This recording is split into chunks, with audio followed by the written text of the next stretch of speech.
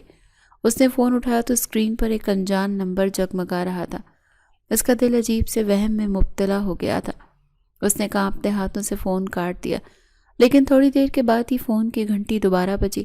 اس نے نہ چاہتے ہوئے بھی فون اٹینڈ کر لیا اور کان سے لگایا۔ ہیلو، اس کی آواز لرز رہی تھی۔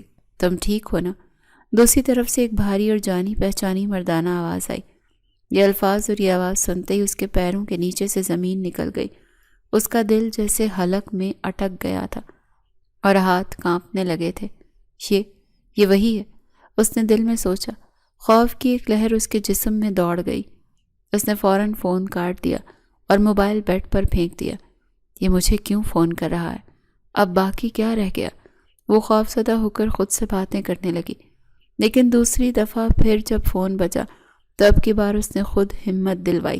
اس کے خوف کی جگہ اب غصے نے لے لی تھی۔ اب کیا چاہتا ہے یہ مجھ سے؟ میں اسے چھوڑوں گی نہیں۔ وہ غصے سے فون کی طرف بڑھی اور کال ریسیو کی۔ کیوں کر رہے ہو مجھے کال؟ جویری نے فون اٹھاتے ہی چیخ کر کہا۔ اب عزت کا جنازہ نکال چکے ہو تو میری جان کیوں چھوڑ نہیں دیتے؟ کیا میرے ماں باپ کو کسی کے سامنے سر اٹھانے کے قابل نہیں چھوڑا تم نے؟ اور اب بھی تمہیں سکون نہیں ملا؟ دوسری طرف ارحم خاموشی سے اس کی باتیں سن رہا تھا۔ اس کی خاموشی جویریہ کے غصے کو مزید بڑھا رہی تھی۔ بولو، کیوں فون کیا ہے؟ تم جیسے امیر زادوں کو نہ ندامت محسوس ہوتی ہے، نہ ہی کبھی کسی کا احساس ہوتا ہے۔ پیسہ ہے نا تمہارے پاس، تو تم سمجھتے ہو کہ تمہارا کوئی کچھ بھی بگاڑ نہیں سکتا۔ ہم جیسے انسان تو تمہارے لیے کیڑے مکوڑے ہیں۔ دیکھو میری بات سنو جویریہ۔ ارحم نے دھیمے لہجے میں بات کرنے کی کوشش کی۔ جویریہ کا پارا ہائی ہو گیا۔ خبردار، اگر اپنی ناپاک زبان سے میرا نام بھی لیا تو۔ وہ اس پر ایک دفعہ پھر چلائی۔ مجھے اپنا نام تمہاری زبان سے سن کر گھن آتی ہے۔ دوبارہ مجھے فون مت کرنا ورنہ میں خودکشی کر لوں گی اور اس کے ذمہ دار تم ہوگے۔ جویریہ نے بات مکمل کرتے ہی فون زور سے بند کر دیا تھا اور بیڈ پر گر کر رونے لگی۔ اگلے ہی دن محلے میں 2 بڑی سیاہ گاڑیاں داخل ہوئی تھیں۔ ارحم آفریدی اپنے باپ سکندر آفریدی کے ساتھ اس کے گھر پہنچا تھا۔ گاڑیوں کا یہ قافلہ دیکھ کر محلے والے جمع ہو گئے۔ حیان شاہ شور سن کر گھر سے باہر آئے تو سامنے ارحم کو دیکھ کر ان کا خون کھول اٹھا۔ تم؟ حیان شاہ نے غصے سے کہا۔ کیوں آئے ہو میرے گھر پر؟ اگر تم امیر نہ ہوتے تو کیا سمجھتے ہو کہ کبھی بھی کسی بھی وقت کسی کی بھی عزت اچھال دو گے اور پھر دندناتے ہوئے آ جاؤ گے؟ ہمارے گھر کی عزت اب کافی لٹ چکی ہے، اور کیا چاہیے آپ کو؟ چلے جاؤ یہاں سے۔ ارحم سر جھکائے کھڑا تھا۔ اس کے چہرے پر بے چینی اور درد واضح تھا جو حیان شاہ کے غصے کے سامنے ڈھال بنا ہوا تھا۔ تبھی سکندر آفریدی آگے بڑھے اور نہایت عاجزی سے بولے۔ حیان صاحب، ہم یہاں تماشا لگانے نہیں آئے، ہم عزت لوٹانے آئے ہیں۔ عزت لوٹائی نہیں جا سکتی جناب۔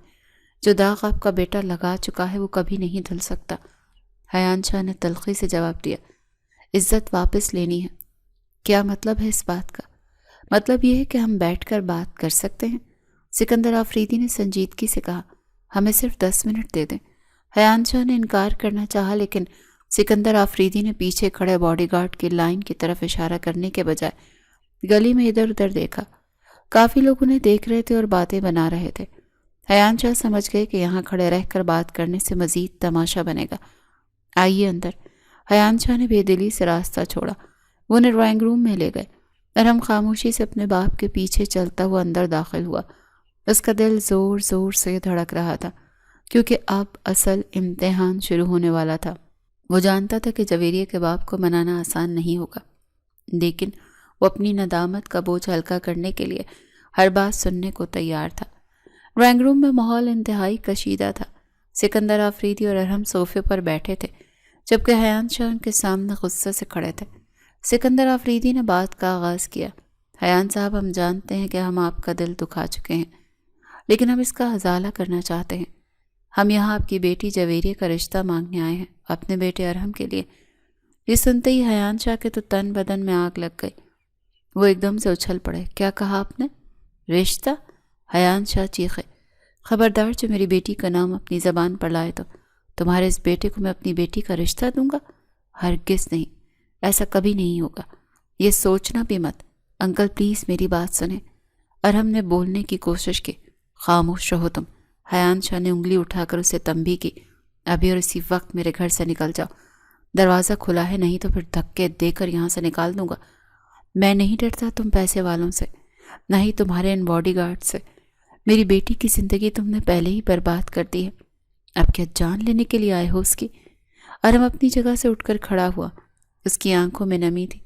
اس نے حیان شاہ کے سامنے اپنے دونوں ہاتھ جوڑ دیے۔ انکل پلیز مجھے معاف کر دیں، آپ نہیں جانتے میں کس قدر بے چین ہوں۔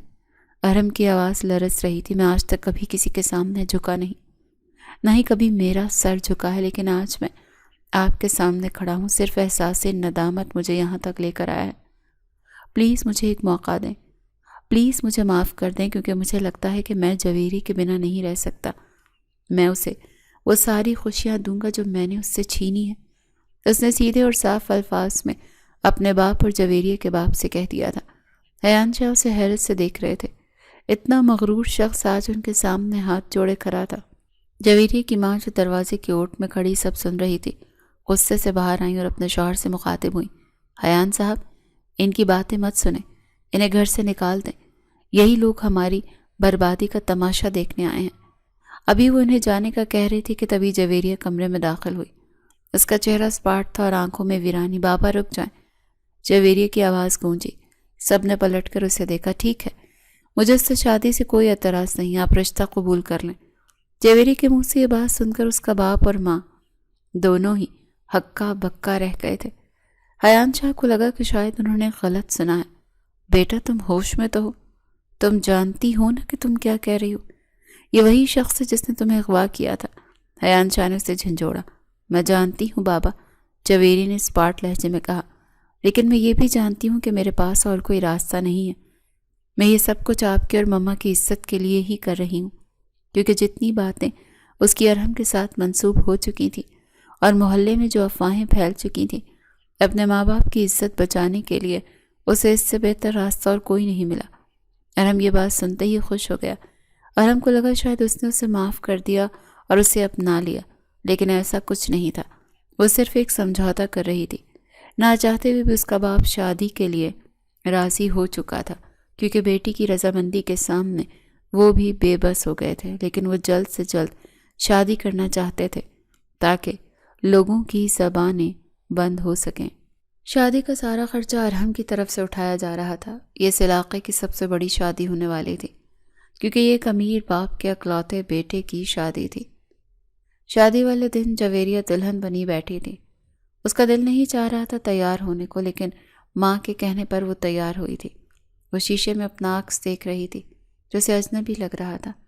اس کی ماں کمرے میں آئی اور اس کے سر پر ہاتھ رکھا۔ میری بچی، اللہ تمہارے نصیب اچھے کرے۔ جو کچھ بھی ہوا اس میں اللہ کی کوئی مصلحت ہوتی ہے۔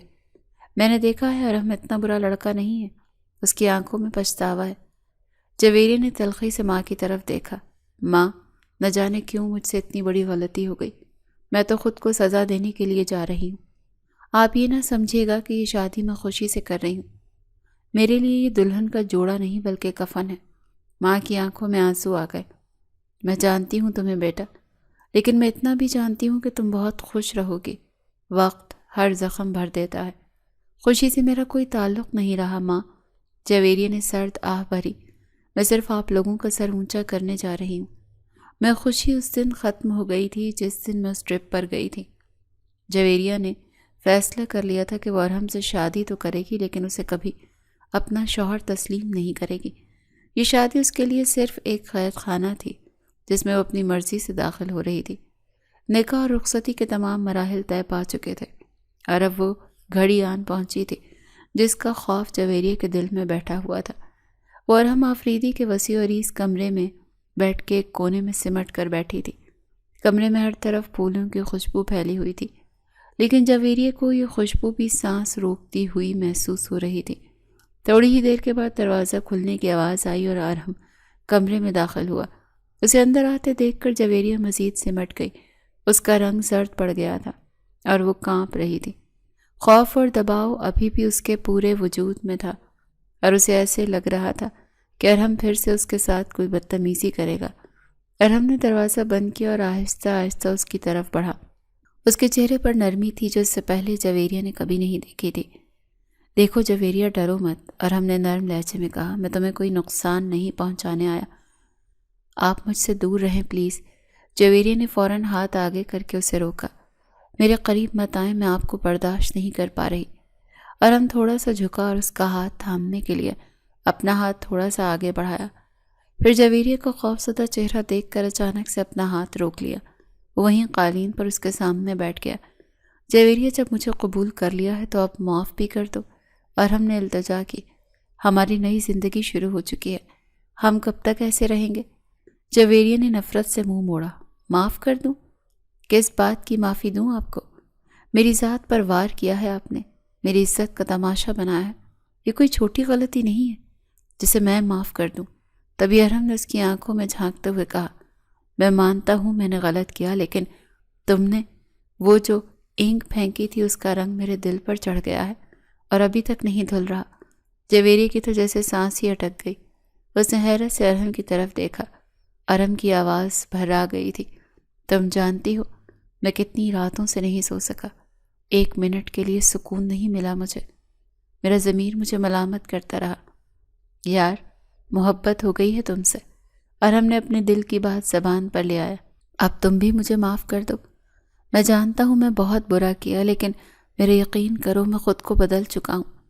اتنے مغرور اور امیر ذات شخص کو یوں بے چین ہوتا دیکھ کر اور محبت کا اقرار کرتے دیکھ کر جویریہ کو بہت عجیب سا محسوس ہوا تھا، لیکن اس کے دل کے زخم اتنے گہرے تھے کہ اس نے ارحم کو معاف نہیں کیا تھا۔ محبت؟ جویریہ طنزیہ ہنسی ہنسی۔ آپ جیسے لوگ محبت نہیں جانتے، صرف چھیننا جانتے ہیں۔ آپ نے زبردستی مجھ سے شادی کی ہے، میرے دل پر قبضہ نہیں کر سکتے۔ ارحم نے گہرا سانس لیا اور کھڑا ہو گیا۔ میں زبردستی نہیں کروں گا جویریہ، میں انتظار کروں گا جب تک تم مجھے دل سے قبول نہیں کر لیتی۔ اگلے کچھ دنوں میں ارحم کا رویہ جویریہ کے ساتھ بالکل بدل چکا تھا۔ اس کا بہت خیال رکھتا تھا، اس کی ہر چھوٹی بڑی ضرورت کا خیال رکھتا تھا۔ ارحم نے اسے صرف ایک ریکویسٹ کی تھی کہ بس اس کے باپ سکندر آفریدی اور اس کی ماں کے سامنے اس کے ساتھ بالکل ہنسی خوشی رہے تاکہ گھر کا ماحول خراب نہ ہو۔ جویریہ نے مجبوری میں یہ بات مان لی تھی۔ ارحم کی سوتیلی ماں شانیزہ بیگم کو یہ شادی اور جویریہ کا اس گھر میں رہنا بالکل پسند نہیں تھا۔ وہ موقع ملتے ہی جویریہ کو طعنے دیتی تھی۔ ایک دن ارحم نے اپنی ماں کو جویریہ سے بدتمیزی کرتے ہوئے سن لیا۔ وہ فوراً بیچ میں آیا اور اپنی ماں، جو کہ اس کی سوتیلی ماں تھی، اسے واضح الفاظ میں تنبیہ کی، موم، یہ میری بیوی ہے اور اس کو اس گھر میں اتنا ہی حق حاصل ہے جتنا آپ کا ہے۔ میں اپنی بیوی کی توہین برداشت نہیں کروں گا۔ یہ یہاں پر اپنی مرضی سے جیے گی اور کوئی اس پر حکم نہیں چلائے گا۔ ارحم نے مکمل طور پر کہہ چکا تھا کہ جویریہ کی عزت اس کی عزت ہے۔ جویریہ وہاں کھڑی یہ سب سن رہی تھی۔ یہاں کی آسائش، آرام، سکون اور ارحم کی حمایت دیکھ کر بھی نہ جانے کیوں اس کے دل میں ایک ہی بات تھی کہ میں ایک اغوا شدہ لڑکی ہوں جس کے ماں باپ کی عزت اس دنیا میں رسوا ہو کر رہ گئی تھی۔ سچ میں ارحم نے اسے وہ محبت اور پیار دیا جس کی وہ حقدار تھی اور جس کا وعدہ اس نے اس کے باپ سے کیا تھا، لیکن ابھی تک جویریہ کے دل میں ارحم کی محبت نہیں جاگی تھی۔ وہ ارحم کو اپنی بربادی کا ذمہ دار سمجھتی تھی اور اسے معاف کرنے کے لیے تیار نہیں تھی۔ وقت تیزی سے گزر رہا تھا۔ ان کی شادی کو 6 ماہ کا عرصہ گزر چکا تھا، لیکن ان کے درمیان برف پگھلنے کا نام نہیں لے رہی تھی۔ ارحم اپنی پوری کوششوں کے باوجود اس کا دل جیتنے میں کامیاب نہیں ہو سکا تھا۔ وہ جب بھی اس کے قریب جانے کی کوشش کرتا، جویریہ دیوار بن جاتی۔ آج بھی ارحم آفس سے جلدی گھر آیا تھا۔ اس کے ہاتھ میں خوبصورت گفٹ باکس تھا۔ وہ کمرے میں داخل ہوا تو جویریہ کھڑکی کے پاس کھڑی باہر دیکھ رہی تھی۔ جویریہ، دیکھو میں تمہارے لیے کیا لایا ہوں۔ ارحم نے مسکراتے ہوئے اس کی توجہ حاصل کرنی چاہی۔ جویریہ نے مڑ کر دیکھا اور اسپاٹ لہجے میں کہا، مجھے آپ کی کسی چیز کی ضرورت نہیں۔ آپ جانتے ہیں مجھے ان تحفوں سے کوئی خوشی نہیں ملتی ہے۔ سی مسکراہٹ سمٹ گئی۔ اس نے باکس میز پر رکھا اور اس کے قریب آیا۔ آخر تم کب تک ایسا کرو گی؟ 6 مہینے ہو گئے جویریہ، میں تھک گیا ہوں تمہاری بے رخی سہتے سہتے۔ ارحم نے اس کے کاندھے پر ہاتھ رکھنا چاہا۔ جویریہ بجلی کی سی تیزی سے پیچھے ہٹی، جیسے اسے کرنٹ لگا ہو۔ دور ہو جاؤ مجھ سے۔